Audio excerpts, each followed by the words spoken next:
Telangana CM Revanth Reddy తనకు తాను monarch అనుకున్నారు. కాంగ్రెస్ పెద్దలు తనకు తిరుగులేని నాయకత్వం అప్పగించారనుకున్నారు. ఇష్టానుసారం వ్యవహరించారు. తన మనుషులు అనుకున్న వారికి ఏదైనా చేసే వ్యవహరించే అవకాశం ఇచ్చారు. తన వారు కాదనుకుంటే ఎంతటి వారినైనా అణచివేసేందుకు వెనకాడకుండా ముందుకు సాగారు. కులాల మధ్య చిచ్చులు పెడుతూ కొన్ని కులాలను కించపరిచే వారిని ప్రోత్సహించారు. కొందరితో లోపాయకారిగా వ్యవహరించారు.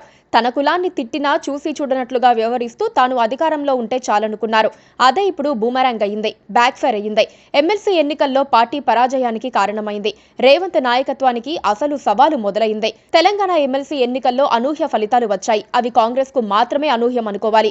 ఎందుకంటే 2-3 నెలలుగా రాష్ట్ర రాజకీయాలను పరిశీలించిన వారంతా అధికార పార్టీకి ఓటమి ఖాయమని అంచనా వేస్తూనే ఉన్నారు.